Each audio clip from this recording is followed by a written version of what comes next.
മാത്രമൊന്നുമല്ല ലൂസ് വിട് വിട്.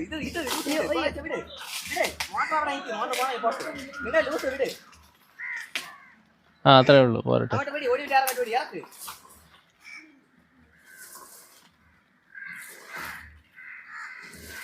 അപ്പോൾ ഇതുപോലെ വേണം ഹൈ റിസ്കിലുള്ള സംഭവമൊക്കെ കട്ട് ചെയ്ത് ഇറക്കാൻ വേണ്ടിയിട്ട്.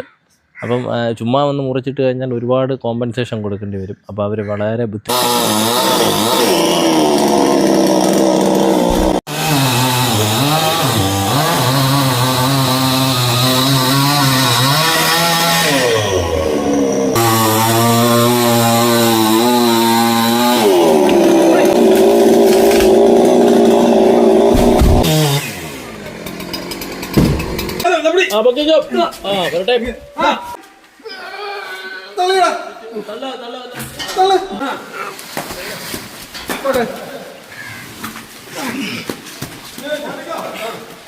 അപ്പോൾ നമ്മൾ റെസ്പെക്റ്റ് ചെയ്യേണ്ടത് ഇതുപോലുള്ള ജോലിക്കാരെയാണ് കേട്ടോ. സത്യം പറഞ്ഞാൽ നമ്മൾ അവരുടെ സ്കില്ലാണ്, ആ ഒരു സ്കില്ലെന്ന് പറഞ്ഞാൽ അത്രയും ജോലി ചെയ്യാനുള്ള എക്സ്പീരിയൻസ്. കാരണം ഒരു മതിലിനും ഒരു വലിയ ബിൽഡിങ്ങിനും ഇടയിൽ നിന്ന് ഒരു ശകലം പോലും, ഒരു ഇഞ്ച് പോലും ഒരിടത്തും തട്ടാതെ ആ മരം താഴെ ഇട്ടു. അപ്പോൾ അവരുടെ അത്രയും എക്സ്പീരിയൻസ് ആണ് കേട്ടോ.